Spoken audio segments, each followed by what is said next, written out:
నీ అరచేతిలో నేనున్నానని తెలిసి అనాథని మరచిపోతిని. నీ కనుచూపులో నేనున్నానని తెలిసి కన్నీళ్ళు ఆగకున్ననే. మరణపు అంచులో మరువని దేవా, శరణపు నీడలో దాచిన దేవా. మరణపు అంచులో మరువని దేవా, శరణపు నీడలో దాచిన దేవా. నీ అరచేతిలో నేనున్నానని తెలిసి అనాథని మరచిపోతిని. తోడుగా ఉన్నవారే నన్ను మోడుగా చేశారే, అండగా ఉన్నవారే నన్ను దండగే అన్నారు. తోడుగా ఉన్నవారే నన్ను మోడుగా చేశారు, అండగా ఉన్నవారే నన్ను దండగే అన్నారు. తోడుగా నీడగా నా వెంట ఉంటివే, తోడుగా నీడగా నా వెంట ఉంటివే. పాడైన బ్రతుకునే ఫలింపజేస్తివే, పాడైన బ్రతుకునే ఫలింపజేస్తివే. మరణపు అంచులో మరువని దేవా, శరణపు నీడలో దాచిన దేవా. మరణపు అంచులో మరువని దేవా, శరణపు నీడలో దాచిన దేవా. నీ అరచేతిలో నేనున్నానని తెలిసి అనాథని మరచిపోతిని. చెంతగా ఉన్నవారే నన్ను చెడుగా చూశారు, స్వంతమన్న వారే నన్ను గుంతలో తోసారు. చెంతగా ఉన్నవారే నన్ను చెడుగా చూశారు, స్వంతమన్న వారే నన్ను గుంతలో తోసారు. వింతగా ప్రేమించి ఉన్నతం ఎక్కించి, వింతగా ప్రేమించి ఉన్నతం ఎక్కించి దారిద్ర బ్రతుకునే దీవింపజేస్తివే, దారిద్ర బ్రతుకునే దీవింపజేస్తివే.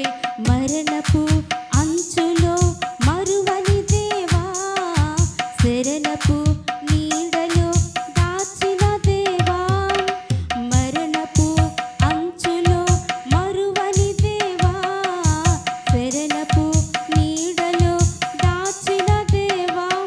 నీ అరచేతిలో నేనున్నానని తెలిసి అనాథని మరచిపోతిని. నీ కనుచూపులో నేనున్నానని తెలిసి కన్నీళ్ళు ఆగకున్ననే. కారణం నేనేగా నమ్మడం తప్పేగా, దారుణం జరిగేక మరణమే కోరాగా.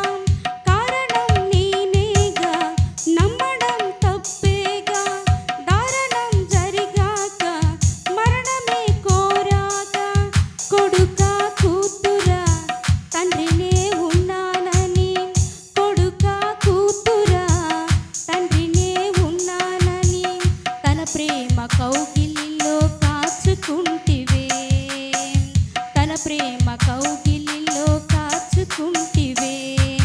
మరణపు అంచులో మరువని దేవా, శరణపు నీడలో దాచిన దేవా.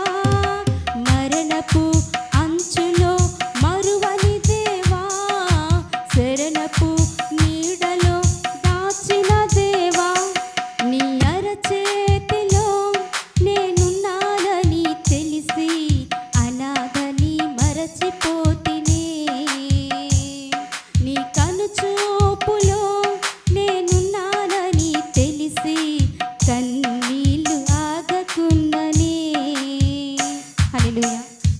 విధేయతకే అర్థము చెప్పిన వినయ మనస్కుడా,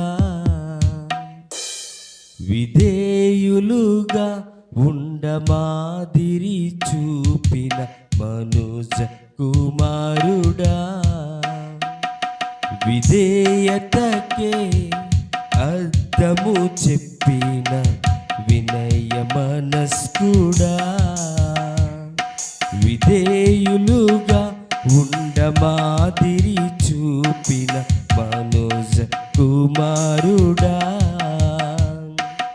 అవిధేయత తొలగించుమయా, నీ దీన మనసు కలిగించుమయా, అవిధేయత తొలగించుమయా, నీ దీన మనసు కలిగించుమయా, విధేయతకే అర్థము చెప్పిన వినయ మనస్కుడా, విధేయులుగా ఉండమాదిరి చూపిన మనుజ కుమారుడా, పరిచర్య చేయుటకి ధరణికి వచ్చిన త్యాగమూర్తివి, ప్రతిచర్య జరిగింపక పగవారిని క్షమించిన ప్రేమ దీప్తివి, పరిచర్య చేయుటకి ధరణికి వచ్చిన త్యాగమూర్తివి, ప్రతిచర్య జరిగింపక పగవారిని క్షమించిన ప్రేమ దీప్తివి, సిలువ మరణం పొందునంతగా నీవే తగ్గించుకొంటివి, సిలువ మరణం పొందునంతగా నీవే తగ్గించుకొంటివి, అధికముగా హెచ్చింపబడితివి, అధికముగా హెచ్చింపబడితివి, అవిధేయత తొలగించుమయా, నీ దీన మనసు కలిగించుమయా, అవిధేయత తొలగించుమయా, నీ దీన మనసు కలిగించుమయా, విధేయతకే అర్థము చెప్పిన వినయ మనస్కుడా,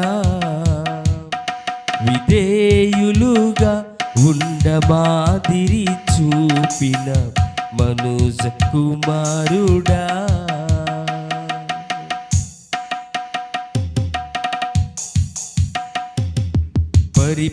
పరిపూర్ణమైన భయభక్తులతో తండ్రికి లోబడితివి,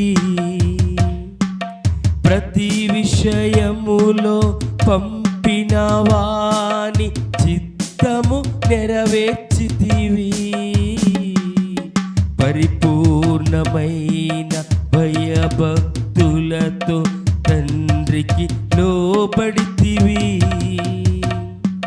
ప్రతి విషయములో పంపిన వాని చిత్తము నెరవేర్చితివి, శ్రమలు పొంది యాజకుడని దేవునిచే పిలువబడితివి, శ్రమలు పొంది యాజకుడని దేవునిచే పిలువబడితివి, రక్షణకు కారకుడవైతివి, రక్షణకు కారకుడవైతివి, అవిధేయత తొలగించుమయా, నీ దీన మనసు కలిగించుమయా, అవిధేయత తొలగించుమయా, నీ దీన మనసు కలిగించుమయా, విధేయతకే అర్థము చెప్పిన మన మనస్కుడా విధేయులుగా ఉండమాదిరి చూపిన మనుజ కుమారుడా అవిధేయత తొలగించుమయా నీ దీన మనసు కలిగించుమయా అవిధేయత తొలగించుమయా నీ దీన మనసు కలిగించుమయా విధేయతకే అర్థము చెప్పిన వినయ మనస్కుడా విధేయులుగా ఉండమాదిరి చూపిన మనుజ కుమారుడా. హల్లెలూయా.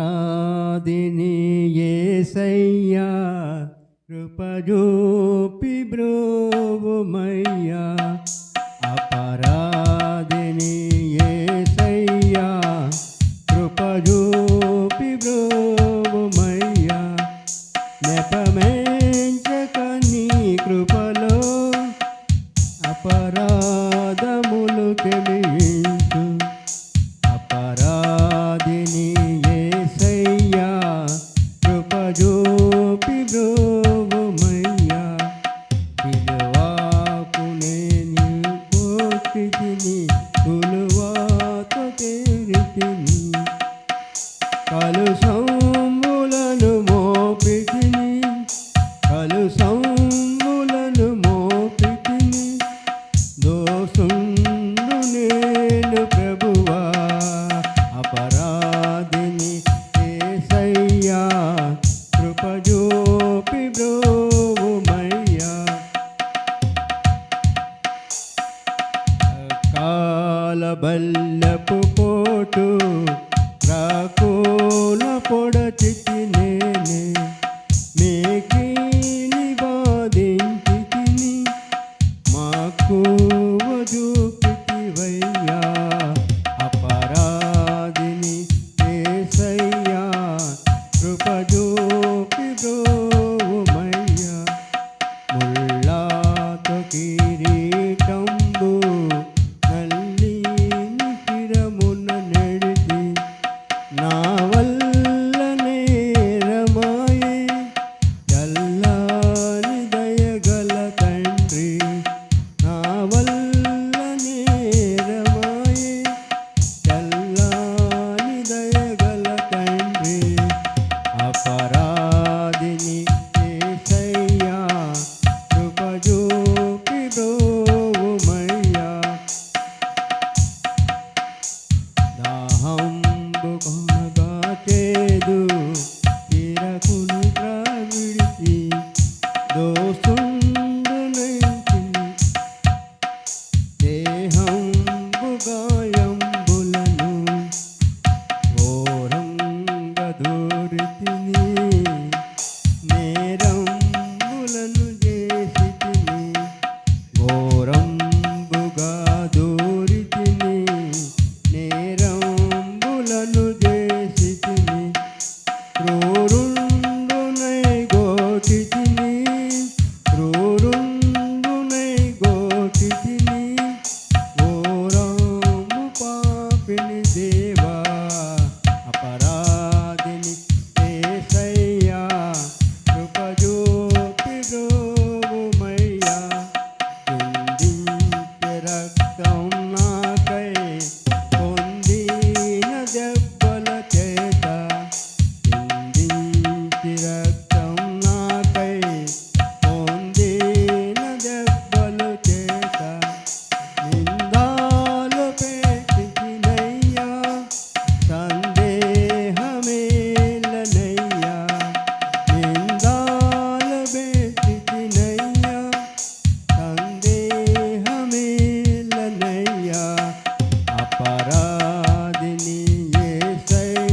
త్యాగమే కరిగించెను నా పాప హృదయమే.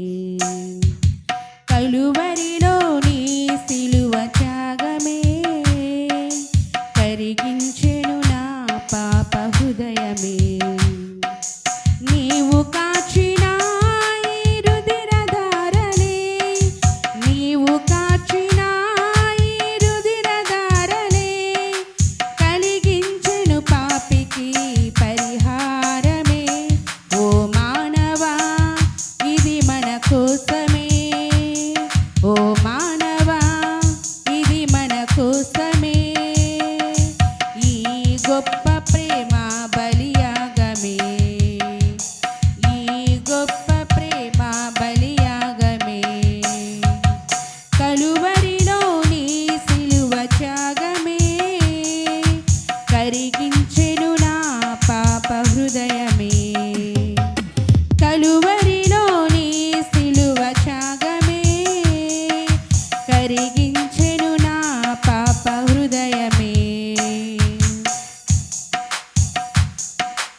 మన దోషము కొరకై నలుగగొట్టబడెను, మన అతిక్రమ బాధలు సిలువ పైన మోసెను.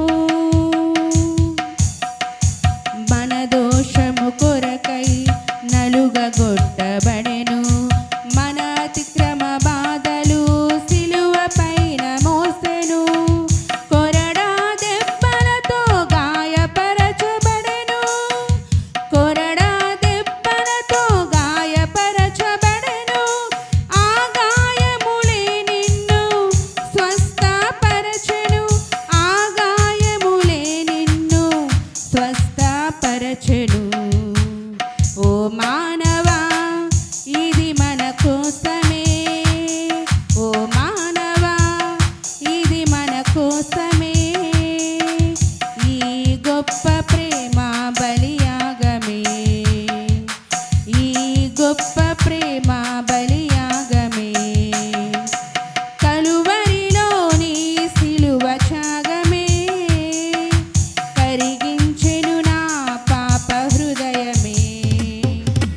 కలువరిలో నీ సిలువ త్యాగమే కరిగించెను నా పాప హృదయమే.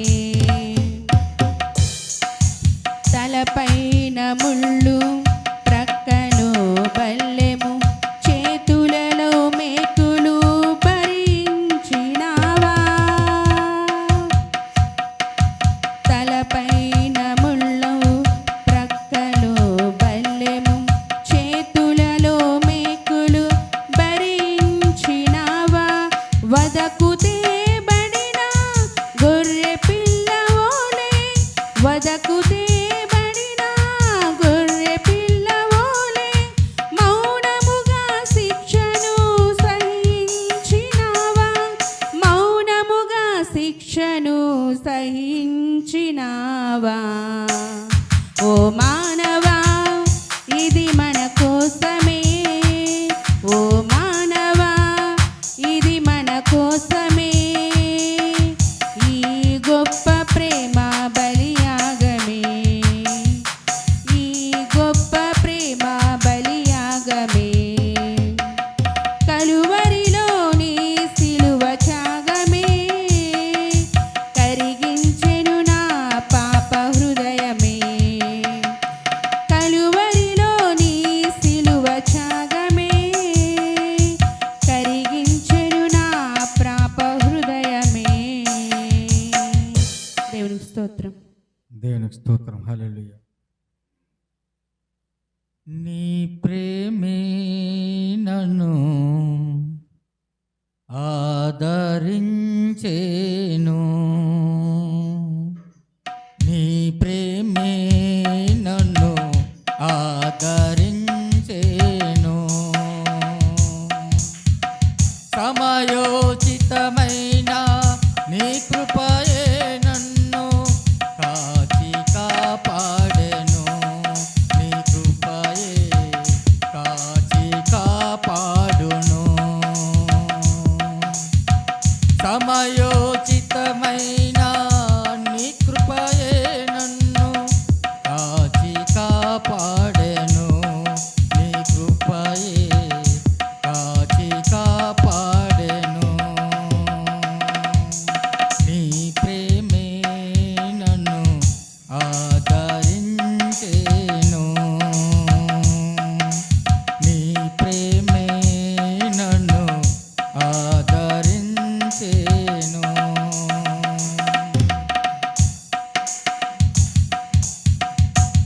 చీకటి కెరటాలలో కృంగిన వేళలో చీకటి కెరటాలలో కృంగిన వేళలో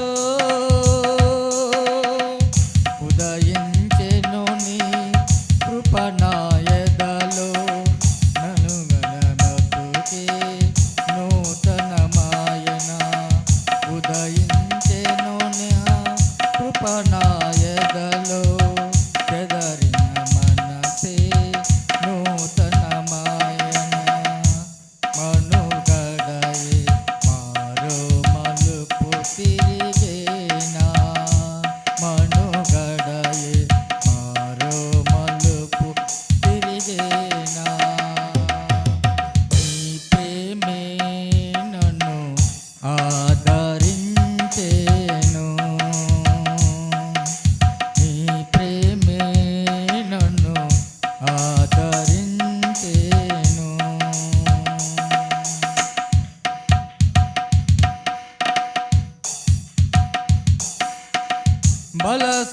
బలసూచకమైన మందసమానికై బలసూచకమైన మందసమానికై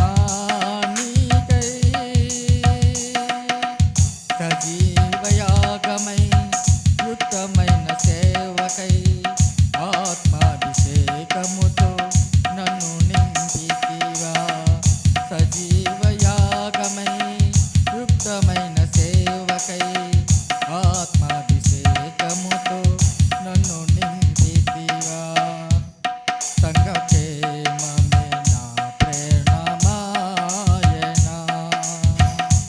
సంగక్షేమమే నా ప్రాణమాయనా నీ ప్రేమే నన్ను ఆదరించేను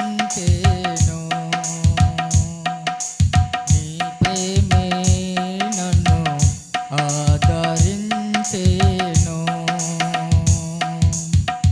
సమయోచితమైన నీ కృపయే నన్ను కాచి కాపాడెను నీ కృపయే కాచి కాపాడెను సమయోచితమైన నీ కృపయే నన్ను కాచి కాపాడెను నీ కృపయే కాచి కాపాడెను నీ ప్రేమే నన్ను ఆదరించేను నీ ప్రేమే నన్ను ఆదరించేను దేవునికి స్తోత్రం. హల్లెలూయా. దేవుని పరిశుద్ధ గణనామానికి మహిమ కలుగునుగాక. హల్లెలూయా చెప్తామా? హల్లెలూయా, హల్లెలూయా. చాలా సంతోషం పిల్లరా. దేవుడు తన యొక్క మహాకృపను బట్టి శ్రమకాల ధ్యాన కూటాలు 6వ దినం రీతిగా ఆయన పాద సముఖములో మనలను నిలబెట్టిన విధానాన్ని బట్టి దేవుని ఉన్నతమైన గణనామానికి మహిమ ప్రభావాలు కలుగునుగాక. మరి సమయంలో నేటి దిన ధ్యాన భాగాలు చదువుదాం. మొదటి వాక్య భాగంగా 62వ సంకీర్తన 5 నుంచి 7 చరణాలు గల భాగాన్ని చదువుదాం. రెండవ భాగము 2వ కొరింథీ పత్రిక 1వ అధ్యాయము 7-8 వచనాలు రెండవ భాగంగా చదువుదాం. మొదటి భాగం 62వ సంకీర్తన 5వ చరణం నుండి 7వ చరణముల కర భాగాన్ని ప్రియా తల్లిగారు మీనా టీచర్ గారు చదివి వినిపిస్తారు. రెండవ భాగం 2వ కొరింథీ పత్రిక 1వ అధ్యాయం 7-8 వచనాలు రాజారావు గారు చదివి వినిపిస్తారు. తదుపరి సావిత్రి గారు ప్రార్థనలో నడిపిస్తారు. ఈ దినము ఏర్పాటు చేయబడినటువంటి మొదటి భాగముగా కీర్తన రాసిన గ్రంథము 62వ అధ్యాయము 5వ వచనం నుండి 7వ వచనంలో చదువుకుందాం. నా ప్రాణమా, దేవుని నమ్ముకొని మౌనముగా నుండుము. ఆయన వలననే నాకు నిరీక్షణ కలుగుచున్నది. ఆయనే నా ఆశ్రయదుర్గము, నా రక్షణాధారము. నా ఎత్తైన కోట ఆయనే, నేను కదిలింపబడను. నా రక్షణకు, నా మహిమకు దేవుడే ఆధారము. నా బలమైన ఆశ్రయదుర్గము, నా ఆశ్రయము దేవుని యందే ఉన్నది. దేవుడి వాక్యమును దీవించునుగాక. దేవునికి స్తోత్రం. దినము ఏర్పాటు చేయబడినటువంటి వాక్యాంశాలలో రెండవ భాగంగా 2వ కొరింథీయులకు రాసిన రెండవ పత్రిక 1వ అధ్యాయము 7వ వాక్యం నుంచి 8వ వాక్యం వరకు ధ్యానం చేసుకుందాం. మీరు శ్రమలలో ఎలాగా పాలువారై ఉన్నారో అలాగే ఆదరణలోనూ పాలువారై ఉన్నారని ఎరుగుదుము కనుక మిమ్మల్ని గూర్చిన మా నిరీక్షణ స్థిరమై ఉన్నది. సహోదరులారా, ఆసియాలో మాకు తటస్థించిన శ్రమను గూర్చి మీకు తెలియకుండా మాకు ఇష్టం లేదు. అది ఏదనగా మేము బ్రతుకుదమను నమ్మకం లేక ఉండినట్లుగా మా శక్తికి మించిన అత్యధిక భారము వలన కృంగిపోతమే. దేవుని పరిశుద్ధ వాక్యం దీవించును గాక. స్తోత్రం స్తోత్రం స్తోత్రం. స్తుతులు స్తుతులు స్తుతులు స్తుతులు తండ్రి. పరిశుద్ధుడా నా నాయన, నా తండ్రి, రాజాతి రాజా, నా యేసు రాజా, నీకు స్తోత్రములు నాయన. పరిశుద్ధుడా నా తండ్రి, పరమాతి పరమ దేవుడు తండ్రి, గొప్ప రక్షకుడు నాయన. నాయన, నీకు తప్ప వేరే దేవుళ్ళకి మేము మొక్కడం లేదు నా తండ్రి. దీవించి ఆశీర్వదించినటువంటి తండ్రి నాయన, మా పాపాలని క్షమించి మమ్మల్ని రక్షించి కాపాడుతున్నావు తండ్రి. నాయన, ఏమిచ్చి మీ రుణం మేము తీర్చగలం దేవా. నాయన, ఈరోజు చెప్పబోయే వాక్యంలో మీరే తోడు నీడగా ఉండి నడిపించండి దేవా. నా తండ్రి, నా యేసురాజా, నీకు వందనాలు తండ్రి. నాయన యేసయ్య, నీకు వందనాలు, స్తుతులు స్తోత్రములు తండ్రి. చేరి వచ్చిన నీ బిడ్డల్ని దీవించి ఆశీర్వదించి రక్షించి కాపాడమని, ఈ చిన్న ప్రార్థన తప్పులుంటే క్షమించమని అడిగి మరీ వేడుకొంచున్నాను తండ్రి. వాక్య భాగాలు చదివి వినిపించినటువంటి తల్లిగారు మేనాడిచ్చు గారు, అదేవిధంగా రాజారావు గారు, ప్రార్థనలు నడిపించిన సావిత్రి గారు, ముగ్గురికి కూడా ప్రభు నామములో వందనాలు తెలియజేస్తున్నాను. మరి సమయంలో తిరిగి 6వ ప్రశ్న, స్పందన ప్రతిస్పందన కొరకు మరి ఆ యొక్క కార్యక్రమాన్ని నడిపించడానికి సమయాన్ని సంఘ అధ్యక్షులు ప్రియులు అనిల్ మాస్టర్ గారికి అప్పగిస్తూ ఉన్నాను. దేవునికి వందనాలు. ఈరోజు 6వ దినం. స్పందన ప్రతిస్పందనలో 6వ ప్రశ్న ఈ విధంగా ఉంది. మరి పౌలు అంటాడు, మనందరికీ తెలుసు, శ్రమలు వచ్చాయి, అనేక శ్రమలు మేము అనుభవించామంటూ, దీనివల్ల మేము చాలా కృంగిపోయామంటాడు. దేనివల్ల కాదు కాదు పౌలు తను చెప్తూ, మేము దీనివల్ల చాలా కృంగిపోయాము అంటాడు. శ్రమలు వచ్చినా కూడా దీనివల్ల అంటే దేనివల్ల? ఎస్ శక్తికి మించిన అత్యధిక భారం వల్ల కృంగిపోయాము. Right answer. క్లాప్స్ కొడదాం ఒకసారి మేరా టీచర్ గారు. మరి స్పందన ప్రతిస్పందన కార్యక్రమం నడిపించిన సంఘ అధ్యక్షులు అనిల్ మాస్టర్ గారికి వందనాలు తెలియజేస్తున్నాను. మనమందరం కూడా లేచి నిలబడదాం. మనకి ఇవ్వబడిన పాటల షీట్ చివరి పేజీ 20వ పేజీలో ఉన్నటువంటి చివరి పాట, ఇలాంటిదా యేసు ప్రేమ. పల్లవి మొదటి చరణం, 5వ చరణం పాడదాం, గమనించాలి. మనకి ఇవ్వబడిన పాటల షీట్లో నుండి 20వ పేజీలో ఉన్నటువంటి ఇలాంటిదా యేసు ప్రేమ, నన్ను తులనాడిక జాలి చూపినది. పల్లవి మొదటి చరణం, 5వ చరణం. ఈలాటిదా యేసు ప్రేమ, నన్ను తోలనాడక తనదు జాలి చూపినదా. ఈలాటిదా యేసు ప్రేమ, ఎనాలేని పాపకోపమునా నేను తనికి మినుకుచునునే దరికానకూడన్ కనికరము పెంచినాయందు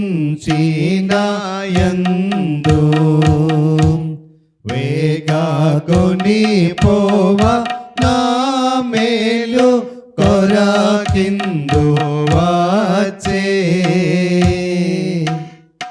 ఈనాటిదా యేసు ప్రేమ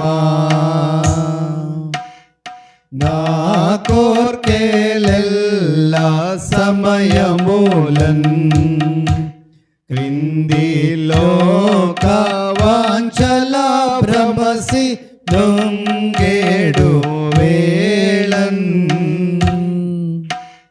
చేకూర్చి దృఢము చిత్తమునన్ శుభము నా కొసగే జీవింప నా రక్షకుండు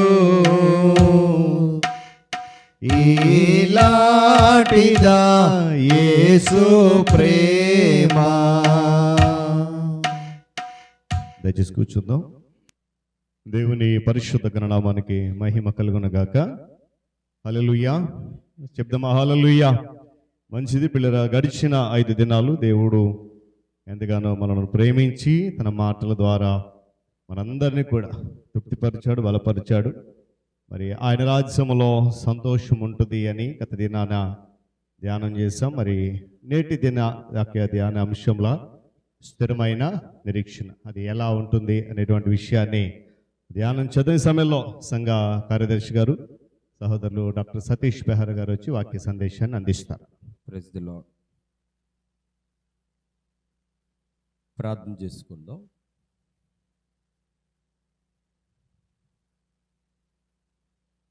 మహాపరిశుద్ధువైన ప్రియపరలోకపు తండ్రి,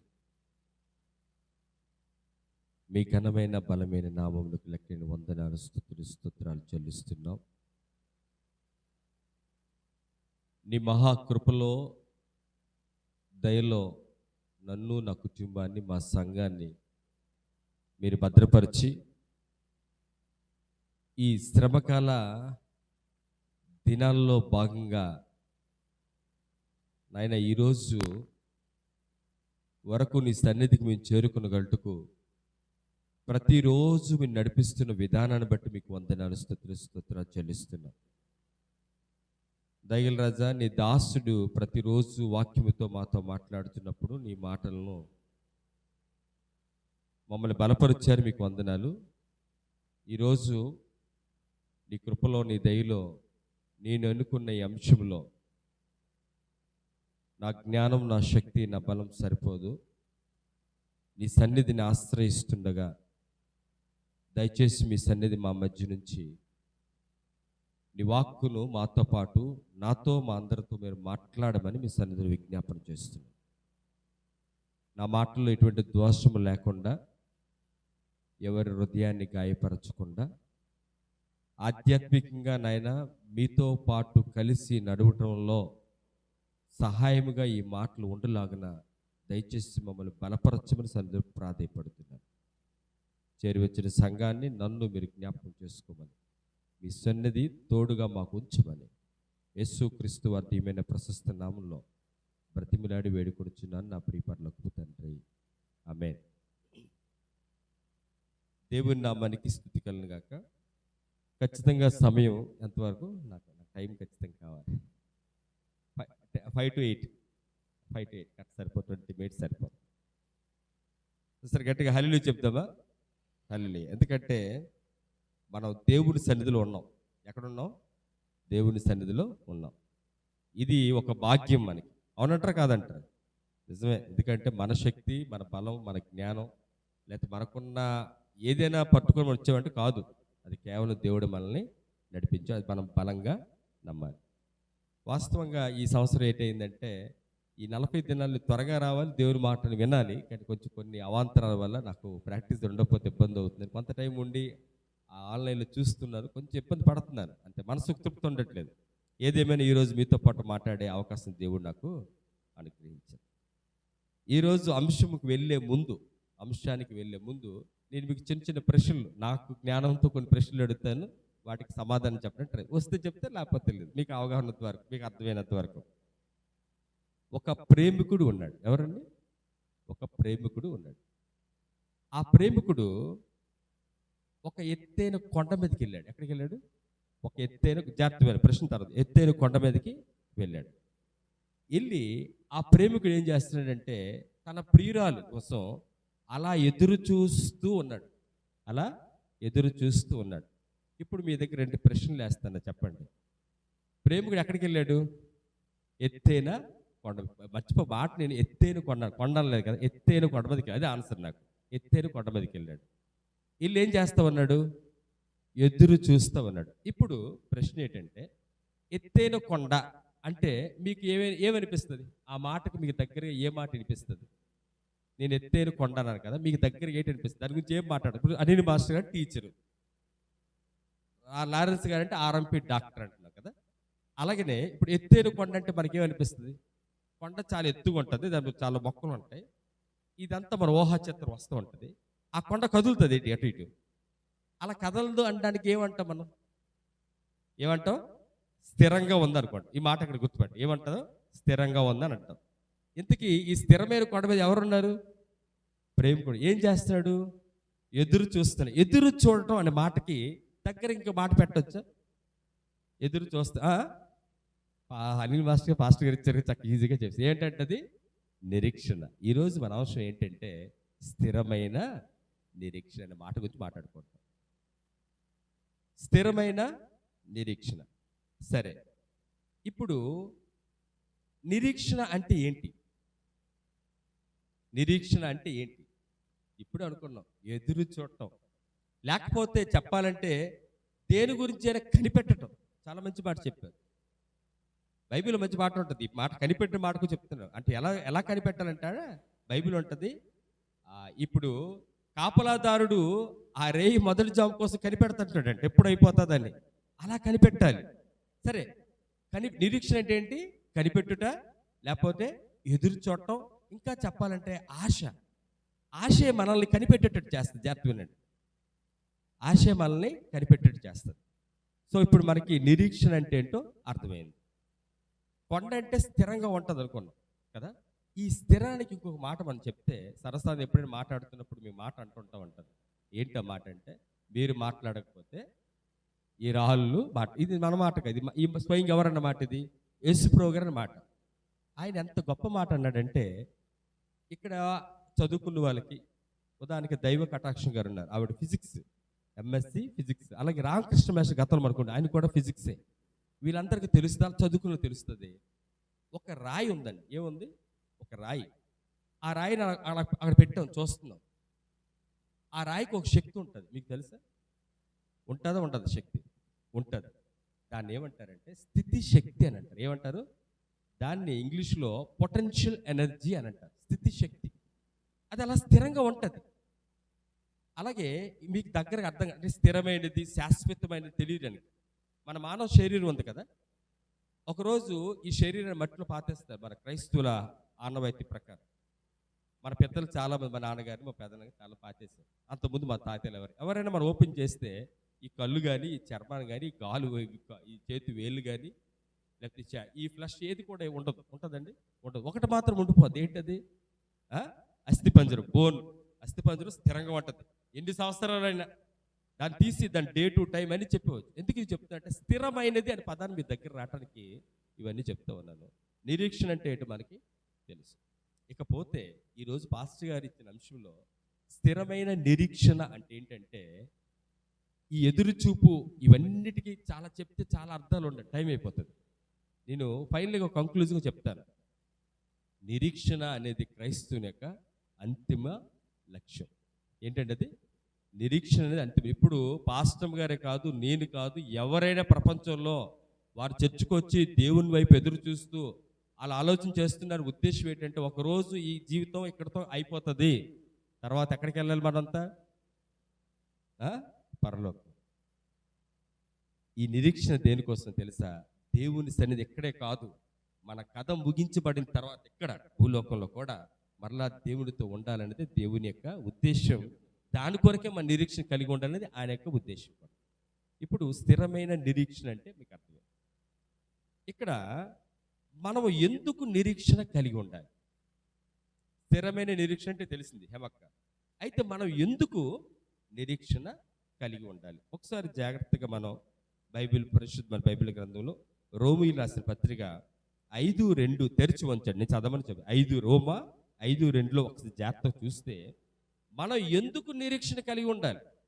క్రైస్తవునికి నిరీక్షణ ఎందుకు? ప్రశ్న, క్రైస్తవునికి నిరీక్షణ ఎందుకు? ఇప్పుడు చదవండి ఎవరైనా.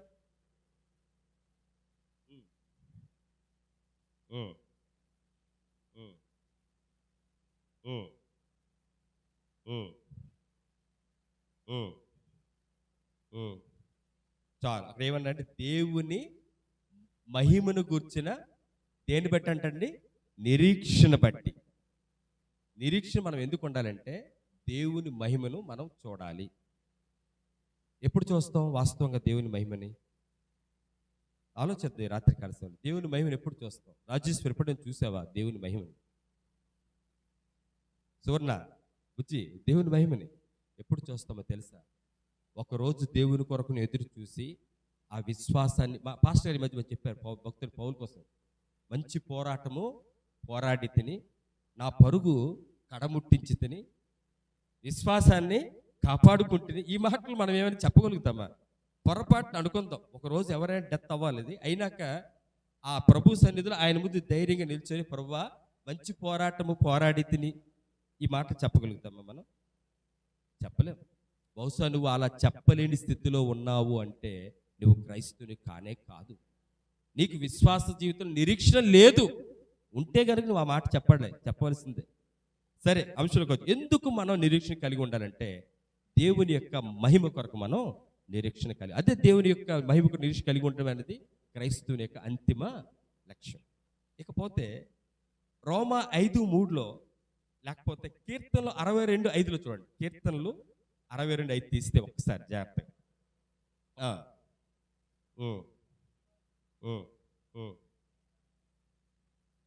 చాలు. ఇప్పుడు మన నిరీక్షణ ఎందుకు కలిగి ఉండాలి? దేవుని మహిమ కొరకు మన నిరీక్షణ కలిగి ఉండాలి. అయితే దేనివల్ల మన నిరీక్షణ వస్తుంది? ఏదో ఒక ఆధారం ఉండాలి కదా. నిరీక్షణ రావాలంటే ఏదో ఒక ఆధారం ఉండాలి. దేనివల్ల మనకు నిరీక్షణ వస్తుందంటే దేవుని ద్వారా మనకు నిరీక్షణ కలుగుతుంది. ఎందుకంటే మన నిరీక్షణ అతిశయాస్పదం ఆయనే. ఆయన కొరకే మనం ఎదురు చూస్తున్నాం. ఆయన ఉన్నాడు కనుక ఈరోజు నిరీక్షణ పదం మాట్లాడుకుంటున్నాం. ఆయన ఉన్నాడు కనుక నిరీక్షణ కూడగొట్టుకుంటున్నాం. కనుక ఈ నిరీక్షణకు కారణం ఎవరంటే ప్రభువైన యేసు అని మనం ఈ రాత్రికాల సమయంలో నమ్మాలి. అలాగే నిరీక్షణ ఎలా ఉండాలి తెలుసా? ఆ నిరీక్షణ అనేది స్థిరంగా ఉండాలి. ఇప్పుడు ఒక రాయి గురించి చెప్పాను. అదే శక్తి ఉంటుందంటే స్థితి శక్తి ఉంటుంది, కదలదు. నువ్వు కదిలిస్తే తప్ప అదేం కదలదు. అది బండ స్థిరంగా ఉంటుంది. మన బండే అనుకుంటాం కానీ జాగ్రత్త ఒకసారి పక్కకి వెళ్తే వాక్యం నుంచి జస్ట్ పక్కకి వెళ్దాం. బండే, దానికి ఏ శక్తి ఉందని చెప్పాను ఇప్పుడు? స్థితి శక్తి, పొటెన్షియల్ ఎనర్జీ. మోషే విషయం గమనిస్తే ఆ జీవజలం ఆ దాహం తీరటానికి ఏం చేశాడు ఆయన? అది చూడండి దేవుని యొక్క మహిమ ఎంత గొప్పదో. ఆ వెనక జలాలు లేవండి, దారి ఏంటి కలగలేదు. కేవలం ఒక బండను కొడితే దాని నుంచి నీరు వచ్చింది. అంటే దేవుడు ఆ బండలో సహితం నీటిని నింపగలిగాడు. ఈరోజు మన జీవితాల్లో ఏమన్నాయంటే మనది యాక్చువల్గా పాస్టర్ గారు వాక్యం చెప్పాడు. ఏం చెప్తాడు? మనం ఎక్కడ కట్టబడాలట? బండ మీద కట్టబడాలి. మన నిరీక్షణ అలా ఉండాలని దేవుని యొక్క ఉద్దేశం. సరే, దేనివల్ల మన నిరీక్షణ కలుగుతుందంటే దేవుని ద్వారా మనకు నిరీక్షణ కలుగుతుంది. అయితే ఈ నిరీక్షణ ఎలా ఉండాలంట? స్థిరంగా ఉండాలంట. ఎలా ఉండాలి? స్థిరంగా ఉండాలి. యోబు గ్రంథం 4:6లో చూస్తే ఈ నిరీక్షణ స్థిరంగా ఉండాలంటే ఒక ఆధారం కావాలి. ఒక మొక్కను మనం పెంచుతున్నప్పుడు అది నిటారుగా జాగ్రత్తగా పెరగడానికి ఏం చేస్తామంటే ఒక సపోర్ట్ కర్ర పెట్టి దాన్ని కడతాం. అలా కట్టడం వల్ల అది నిటారుగా చక్కగా వర్ధిల్లుతూ ఉంటుంది. ఈ నిరీక్షణకు ఒక ఆధారం ఉంది. యోబు 4:6లో చూస్తే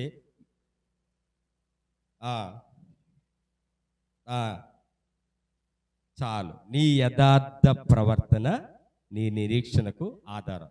ఒకవేళ బహుశా మీరు మనం నిరీక్షణ కలిగి ఉన్నాం. ఎవరి యందు? దేవుని యందు. దేని కారణం? ఆయన మహిమను చూడటానికి. అయితే ఇలా కలిగి ఉన్న నీకు నాకు ఒక ఆధారం కావాలి.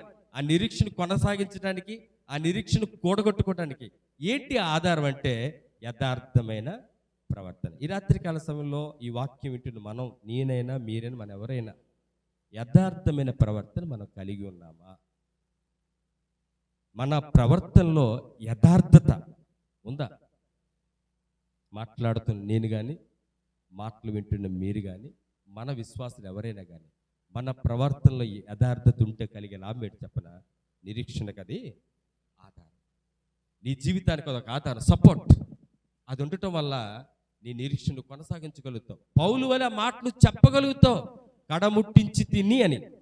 ఒకవేళ ఎప్పుడైతే యథార్థమైన ప్రవర్తన నీకు ఆధారంగా ఉండదో, ఆయనలాగా ఆ బలంగా, విశ్వాసంగా, కాన్ఫిడెంట్గా మాట చెప్పలేవు. ఇది మనం కూడా గమనించాలి. అలాగనే అసలు ఈ నిరీక్షణ మీకు అర్థమేంటి చెప్తాను. ఇప్పుడు ఈ ఎస్టీబీసీ ఏదో అంటారు, నాకు తెలియదు. దీనికి ఎవరో అనిల్ మాస్టర్ ఫోన్ చేస్తారు. అనిల్ మాస్టర్ బాధ్యత మన సంఘాన్ని తీసుకెళ్ళి. ఆయన ఒక్కరు వెళ్తారా? వెళ్ళరు. నెమ్మదిగా అనిల్ మాస్టర్కి పురుగొలుపుతారు. పాస్టర్ గారు ఎలాగా తప్పదు వెళ్ళాలి. నాకు కూడా ఫోన్ చేసి రా అంటారు.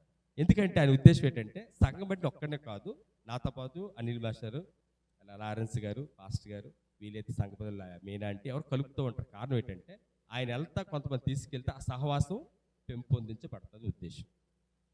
ఈ నిరీక్షణ అంట ఇది ఒంటరిగా రాదు. రాజాగా జాగ్రత్త వినాలి ఈ మాట. నిరీక్షణ ఒంటరిగా రాకుండా ఏం చేస్తుందంటే దీంతో పాటు కొన్నిటి తీసుకొస్తుంది. ఈ మాటలు కొంచెం పక్కన బైబిల్లోకి వెళ్తే నాకు బాగా తెలుసు. మా అమ్మగారు బైబిల్ చదివించిన చిన్నప్పుడు. నాకు అంత బైబిల్ నాలెడ్జ్ లేదు. ఆ ఇల్లు సరిగా ఓడ్చకపోతంట ఒక దెయ్యం వెళ్ళేది, అది కొన్ని దెయ్యాలు కూడా మళ్ళీ వస్తుందంట అక్కడికి. నాకు అది ఖచ్చితంగా మాట చెప్పడం తెలియదు. సరే అది పక్కన పెట్టి అవసరం లేదు. ఇక్కడ ఏంటంటే నిరీక్షణ విషయంకి వచ్చినప్పుడు నిరీక్షణ ఒంటరిగా రాదంట. అనిల్ మాస్టర్ ఎలాగ ఒంటరిగా వెళ్ళరో నిరీక్షణ అనేది ఒంటరిగా రాదు. ఏం చేస్తుంది, ఎవరిని తీసుకొస్తుంది అది చూద్దాం. నిరీక్షణ గురించి చూసినప్పుడు రోమాపత్రిక 5:3 చూస్తే, అంతేకాదు ఏంటమ్మా శ్రమ ఓర్పు ఉండవు. చూడండి, శ్రమ అనే ఒక వ్యక్తి వస్తే ఎవడొస్తాడు పక్కన? ఓర్పు వస్తుంది. శ్రమ ఓర్పును, ఓర్పు అంట ఇది ఒట్టుగా రాదు పాస్టర్ గారు, మళ్ళీ పరీక్షను తీసుకొస్తుంది. పరీక్ష నిరీక్షణను కలుగు చేస్తాను. అమ్మ ఇక్కడ మనకు అర్థం కావడానికి సరసాగా మనకి ఏదో ప్రోగ్రెస్ అవుతున్నప్పుడు అనిల్ మాస్టర్ నాకు అందరికి ఫోన్ చేసి అడిగితే, రాజేశ్వరికి ఎప్పుడైనా మరి వస్తున్నావు అంటే, ఉన్నాను ఏ రోజు వస్తుంది లేదు ఫస్ట్ కనుక్కుంటానంట. రోజు వస్తేనే రాజేశ్వరి వస్తుంది, ఈ రాజేశ్వరి వస్తేనే పాస్టర్ గారు వస్తారు అనుకుందాం. కానీ ఇక్కడ ఏంటంటే ఈ నిరీక్షణ అంట ఒంటరిగా రాదు. ఎలా తెస్తుందంటే అక్కడ చూడండి, శ్రమ కలుగుతుంది జీవితంలో. డోంట్ వరీ, బాధపడొద్దు. శ్రమ వల్ల ఏమొస్తుందంట? ఓర్పు వస్తుందంట. ఈ ఓర్పు వస్తూ వదులుకుంటుంది. ఈ ఓర్పు అంట పరీక్షను ఎలా ఎదుర్కోవాలి చేస్తుందండి. పరీక్ష ఎగ్జామ్ ఎలా రాయాలి, విశ్వాస జీవితం పరీక్ష ఎలా ఉండాలి, ఇది నేర్పిస్తుంది. ఏది? ఓర్పు. ఈ 3 కలిపి అంట నిరీక్షణ నువ్వు కూడగొట్టేటట్టు నీకు చేస్తాను.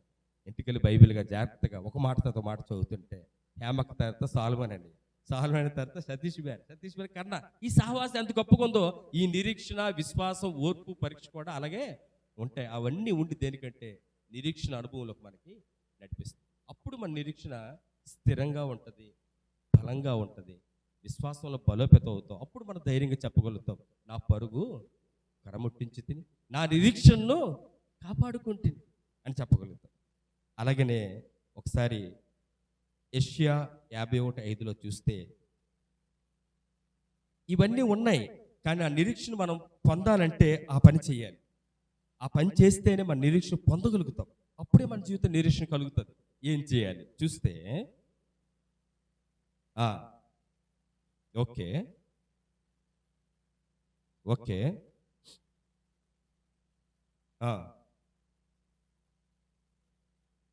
ఆ మాట చివరి మాట చెప్పండి.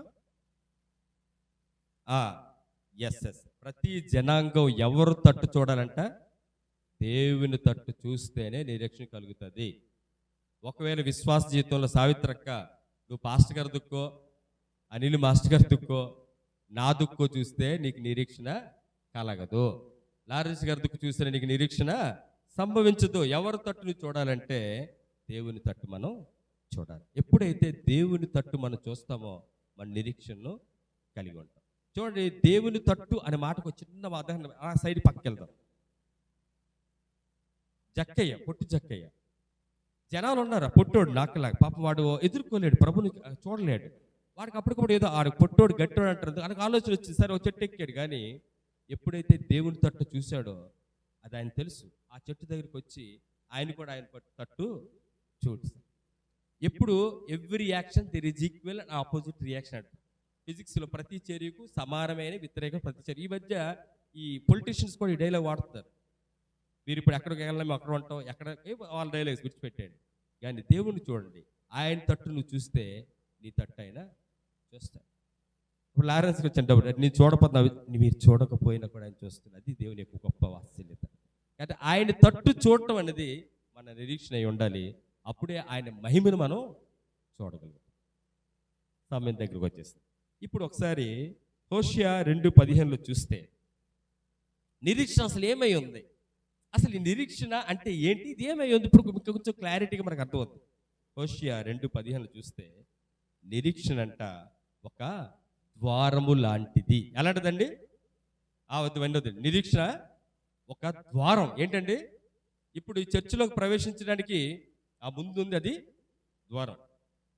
నిరీక్షణ ఒక ద్వారం లాంటి. దేనిలోకి ప్రవేశించడానికి? దేవుని మహిమలోకి. మనం మొదట అదే చెప్పాను, దేవుని మహిమలోకి మనం ప్రవేశించడానికి నిరీక్షణ అనేది ద్వారం. బైబిల్లో ఉంటుంది, ప్రభు అంట ఎక్కడున్నారు? తలుపు వద్ద. అది ఏంటి తలుపు వద్ద అంటే? ఆ ద్వారం దగ్గర ఉన్నాడా, లోనికి వచ్చాడా, బయట ఉన్నాడా? ద్వారం నద్ద ఉండి ఆయన తడతా ఉన్నాడు. Is knocking the door. ఆయన తడతా ఉన్నాడు. మనకి వినిపిస్తాయా? రోడ్డు మీద మంచి డీజే సౌండ్ పెట్టండి, మనకు తెలియకుండానే ఎక్కడికో ఆ చెవులు అలా వెళ్ళిపోతాయి. టీవీ సీరియల్ వినిపిస్తే వంటగది చక్కమని ఆ టీవీ సీరియల్ వచ్చి చాలామంది ఉన్నారు. సినిమా పాటలకి పులకించిపోయిన వారు చాలామంది ఉన్నారు. చర్చకు వచ్చినా కూడా ఆ సినిమా పాటల రిథం తెలిసినప్పుడు ఏదో ఒక ఆస్వాదానికి వెళ్ళిపోతారు. కానీ దేవుని యొక్క స్వరం నీకు నాకు వినిపించట్లేదు. చాలామంది అంటారు, నాతో దేవుడు ఎందుకు చాలా విషయం మాట్లాడతాడు. ఆయన ఎరిగేటి వచ్చాడండి. నీ స్నేహితుని ద్వారానో, నీ తండ్రి ద్వారానో, నీ తల్లి ద్వారానో, నీ భార్య ద్వారానో, సంఘంలో నీ కాపర ద్వారానో, సంఘంలో తోటి విశ్వాస ద్వారా, నాయకులతో మాట్లాడుతుంటే మనం గ్రహించమే. అందుకే యేసుప్రభు గారు అంటారు, మనం అంటాం విశ్వాస జీవితం బాగా జీవించే ప్రభువా, నువ్వెప్పుడు నాతో మాట్లాడమని అడుగుతాం ఆయనకంట. ఆయన అంటారు, ఏమి అనిల్ మాస్టర్గా నిలబెట్టి 40 దినాలు నా సన్నిధికి రమ్మని నీకు అడిగితే నువ్వు వచ్చావా అని సాహిత్యం అడిగితే, ప్రభువా కోత కోసం వెళ్ళాను, 2 సార్లు రాలేదు, 3 సార్లు వచ్చి ఈ మాటలు చెప్తే బహుశా ఆయన యాక్సెప్ట్ చేయొచ్చు, చేయకపోవచ్చు. కాకపోతే ఏంటంటే ఆయన స్వరాన్ని మనం నిలగలరి. నిరీక్షణ అనేది ఏంటంట ఒక ద్వారం లాంటి. ఎలాంటిదండి? సరే, ఈ నిరీక్షణ ద్వారం గుండా మనం ప్రవేశిస్తే ఏం జరుగుతుందో చూసి ఆ పెద్ద మెసేజ్ చూడండి ఒకసారి. జకర్యా 9:12 చూస్తే, సరే నిరీక్షణ ద్వారం దగ్గరికి వచ్చాం. ఈ ద్వారం గుండా మన పైన ముందుకెళ్తే, చర్చిలోకి వస్తే ఎలా మనం ఆశీర్వదించబడతామో, ఈ నిరీక్షణ ద్వారం గుండా మహిమలోకి మనం వెళ్తా ఉంటే ఏం జరుగుతుంది?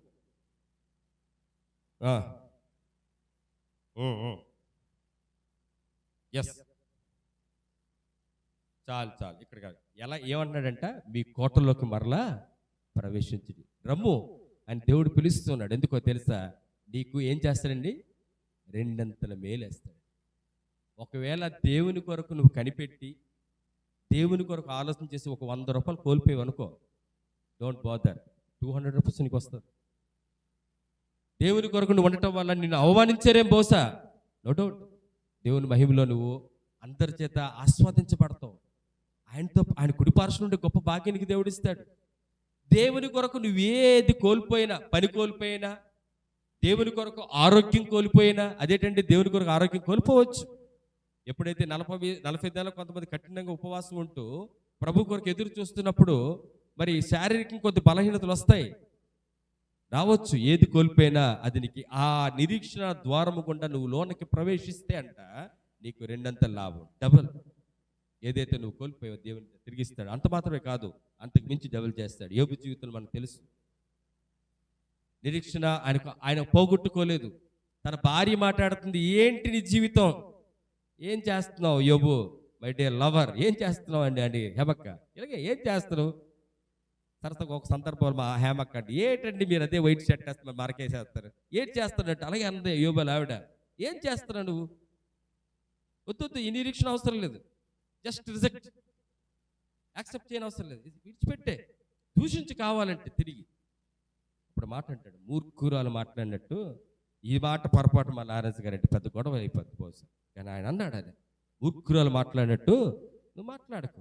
ఎందుకంటే నిరీక్షణలో ఆ యొక్క పట్టుదల మనకు కావాలి, నిరీక్షణలో ఆ పొగరు కూడా కావాలి, నిరీక్షణలో ఆ బలం నేను కలిగి ఉండాలి. అలా కలిగి ఉంటేనే ఆ మహిమ ప్రవేశంలోకి మనం వెళ్ళగలుగుతాం. దేవునితో ఆ సత్సంబంధాన్ని మనం కొనసాగించగలుగుతాం. క్రైస్తవుని యొక్క అంత్య లక్ష్యం నిరీక్షణ. కనుక ఈ రాత్రికాల సమయంలో ఒక్కసారి మనం ఆలోచించేద్దాం. నేను ముగించేశాను, ఇంతకు మించి ఎక్కువగా చెప్పడం అవసరం లేదు, సమయం లేదు కనుక నేను ముగించేశాను. కనుక ఒక్కసారి మనం ఏంటంటే ఈ నిరీక్షణ గురించి మనం మాట్లాడుకో. ఒక్కొక్క మాట నిరీక్షణ అనగా ఎదురు చూపని, నిరీక్షణ అంటే వేచి ఉండటని, నిరీక్షణ అంటే ఆశని అర్థం. అది స్థిరమైన నిరీక్షణ కలిగి ఉండాలి. దేవుని మాట చెప్తుంది స్థిరంగా ఉండాలి. ఎందుకు మన నిరీక్షణ కలిగి ఉండాలి? దేవుని మహిమ కొరకు మన నిరీక్షణ కలిగి ఉండాలి. దేనివల్ల మన నిరీక్షణ కలుగుతుందంటే దేవుని ద్వారానే మనకు నిరీక్షణ కలుగుతుంది. నిరీక్షణ స్థిరంగా ఉండాలంటే దానికి ఒక ఆధారం ఉండాలి. ఆ ఆధారం ఏంటి అంటే యథార్థమైన ప్రవర్తన. అలాగనే నిరీక్షణ స్థిరంగా ఉన్నప్పుడు యథార్థమైన ప్రవర్తన కలిగి ముందుకు వెళ్తుంటే అదొకటే కాదు, దాంతోపాటు శ్రమ, ఓర్పు, పరీక్ష, వీటన్నిటిని మనం విజయం పొందితే అప్పుడు నిరీక్షణ మనం కలిగి ఉంటాం. దేవుని తట్టు ఎప్పుడైతే చూస్తే అప్పుడు మాత్రమే నీ నిరీక్షణ కలుగుతుంది. నిరీక్షణ ఒక ద్వారం లాంటిది, అందులో మనం ప్రవేశించాలి, తప్పదు. క్రైస్తవునికి అంతిమ లక్ష్యం అదే అయి ఉండాలి. ఆ నిరీక్షణ ద్వారం కూడా నువ్వు ప్రవేశిస్తే నీకు రెండంతల మేలు. అదే ఏంటంటే దేవునితో నీకు సన్నిధి కలిగి ఉంటాం. కనుక ఈ స్థిరమైన విశ్వాసాన్ని, ఈ స్థిరమైన నిరీక్షణను మనం కలిగి ఉండాలని దేవుని యొక్క ఉద్దేశం. ఈరోజు ఈ వాక్యమైన నీవు నేను కొద్ది నిమిషాలు నేను ముగించేశాను. కొద్ది నిమిషాలు, నాకు ఒక 3 నిమిషాలు ఇస్తే మన దేవుని దగ్గర చక్కగా వీలైతే మోకరించి, దేవా నీ మహిమ ప్రవేశంలోకి వెళ్ళటానికి నాకు ఆధారం నీవే, నువ్వు ఆధారంగా ఉండాలి.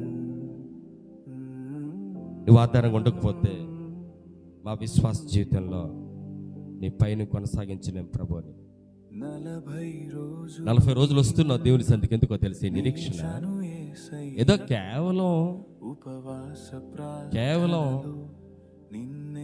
అలా నిర్లక్ష్యంగా వచ్చి కూర్చొని వెళ్ళిపోవటం కాదు. దేవుడు నీ ఎడల ప్రత్యేకమైన ప్రణాళిక కలిగి ఉన్నాడు. నీకు రెండంతల లాభం చేకూర్చాలని ఆయన ఉద్దేశం. నీ హృదయమైన ద్వారం నుండి ఎందుకు తడుతున్నాడు తెలుసా? నువ్వు నిరీక్షణ ద్వారంలో ప్రవేశించిన దేశాన్ని చెప్పడం ఉన్నాడు. ఈ నిరీక్షణ ఆయన తట్టు చూస్తే నీకు కలుగుతుంది. మనుషుల వైపు చూడొద్దు దయచేసి ప్లీజ్. మనుషులు మభ్య పెడతారు మాటలతో, అవసరంలే. దేవుని తట్టు నువ్వు చూడు. దేవుని తట్టు నువ్వు నేను చూడాలి.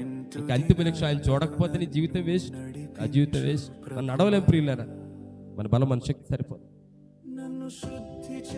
నిరీక్షణ అనేది కేవలం యథార్థ ప్రవర్తన ఉన్నప్పుడే అది ఆధారం. నీ జీవితానికి ఆధారం యథార్థమైన ప్రవర్తన, నిరీక్షణ కొనసాగించడానికి. నీకు అర్థమవుతుందా? మరి నీ ప్రవర్తన ఎలా ఉంది? నా ప్రవర్తన ఎలా ఉంది? రాత్రి కలిసి ప్రభు సన్నిధి ఒప్పుకుందాం మన ప్రవర్తన తప్పు ఉంటే. అందుకంటాడు నీ ప్రవర్తన అంతట్లో జాగ్రత్తగా చూసుకోను ప్లీజ్. నువ్వు తప్పిపోవడం ఆయనకి ఇష్టం లేదు. ఆ ద్వారంలోకి నువ్వు వెళ్ళిపోకుండా నువ్వు బయటే ఉండిపోతే నువ్వెంత బాధపడతావు తెలియదు, కానీ నీకన్నా ఎక్కువగా బాధపడతాడు. అరే ఎన్నిసార్లు నేను పిలిచాను, ఆ ద్వారంలో ప్రవేశించలేకపోయారే అని నీకు వస్తూ నా కొరకు బాధపడుతున్న ప్రియ సహోదరి, ఆయన నీతో ఉంటే భయం లేదు. ఆయన తట్టు నువ్వు చూడాలి, అప్పుడే నీకు నిరీక్షణ. ఎన్ని నిన్ను ఇబ్బంది పెట్టినప్పటికీ ఆయన తట్టు నువ్వు చూసినప్పుడు మాత్రమే నువ్వు నిరీక్షణ పొందగలుగుతావు. ఆ నిరీక్షణ కూడగట్టుకోవడానికి స్థిరపడడానికి ఇష్టపడతాను. ఆ ద్వారంలో ప్రవేశించడానికి ఆ శ్రమ, ఓర్పు, పరీక్ష ఏదవని భయపడద్దు. నీ గెలుపు నిరీక్షణతో ముందు కొనసాగుతుంది నా ప్రియ సహోదరి సహోదరుడు. దేవుని బ్రతిమలాడుకుందాం, దేవుని నోరారా అడుగుతాం.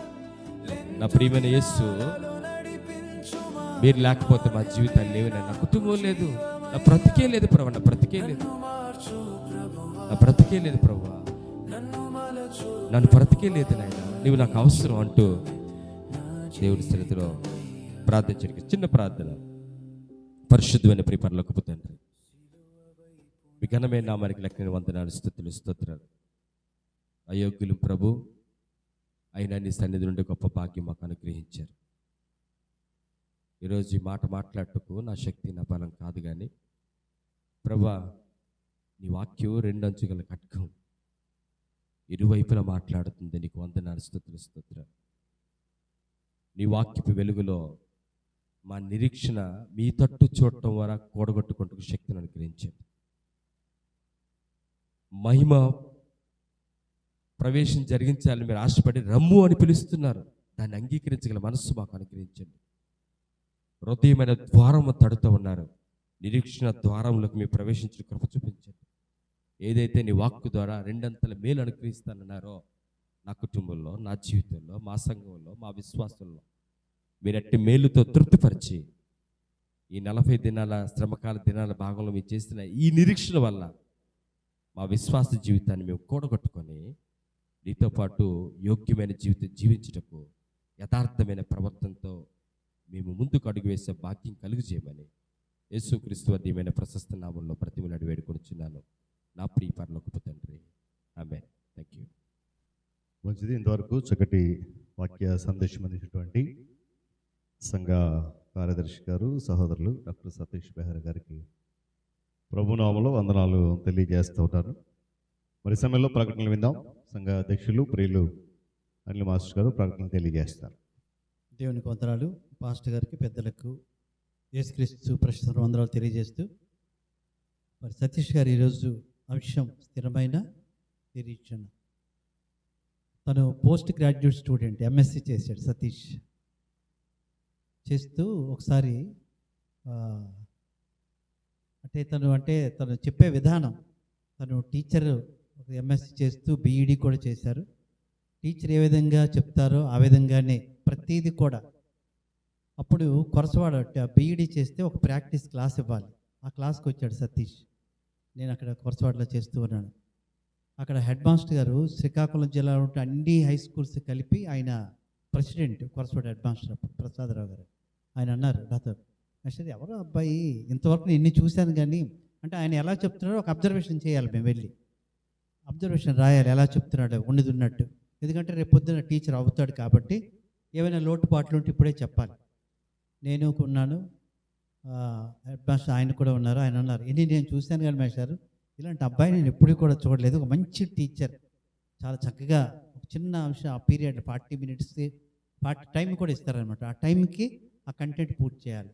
అంత చక్కగా చెప్పాడని. నిజంగా మరి ఈరోజు మనం విన్నాం కదా, నిరీక్షణ అంటే కళ్ళకు అద్దినట్టుగా ప్రతిదీ కూడా.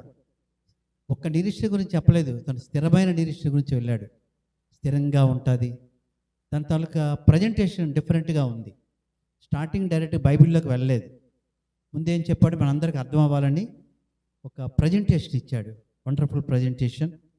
అయితే మనం తను చెప్పేది ఏంటంటే, మరి నిరీక్షణ తాలూకా తన లక్ష్యం ఏంటి, తన తాలూకా నిరీక్షణ యొక్క లాస్ట్ లక్ష్యం ఏంటి, అల్టిమేట్ గోల్ అంటాం ఏంటి, దేవునికి దగ్గర అవ్వటమే గోల్ అంటూ.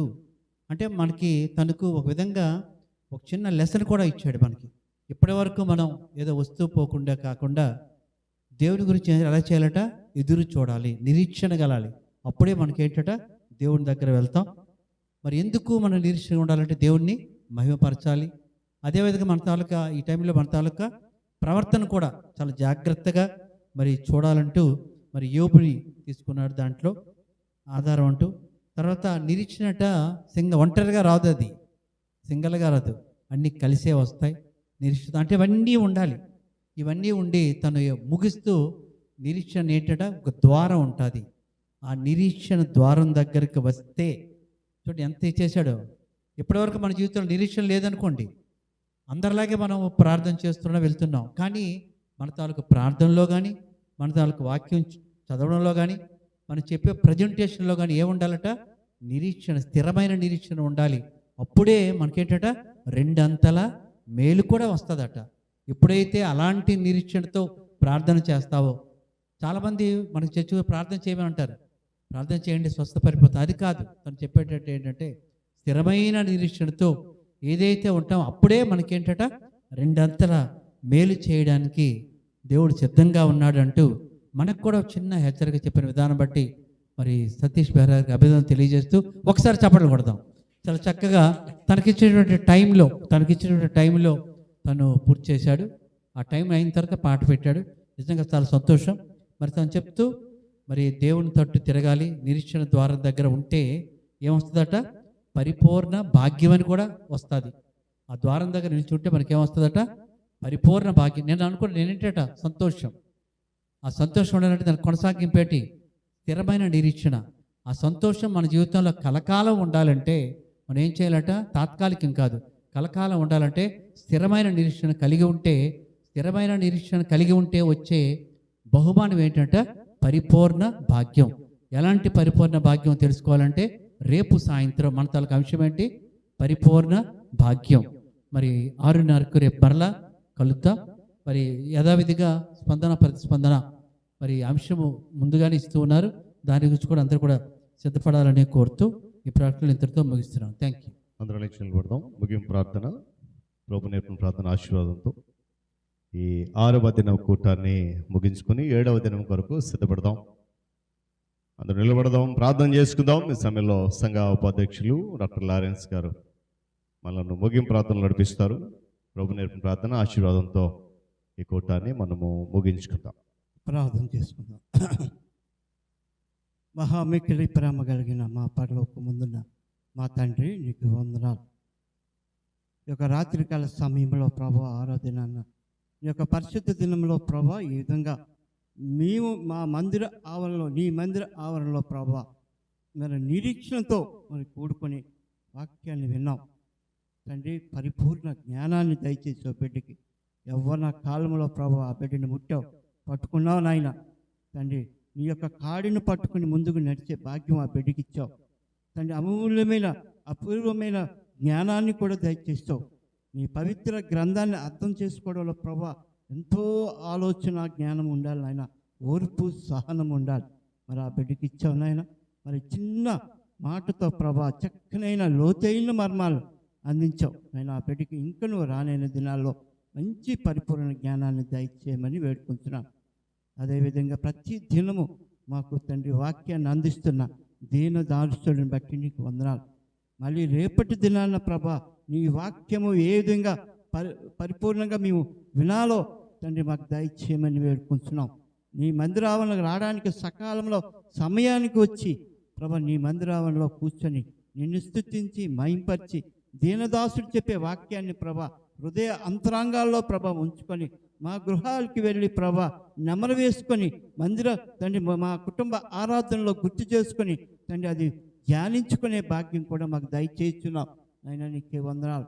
ప్రతి వారు కూడా ఎవ్వరు కూడా ఉట్టి చేతులతో పోకుండా మేము నిరీక్షణతో ప్రభా మా గృహాలకి వెళ్ళే భాగ్యం దయచేయండి నాయన తండ్రి.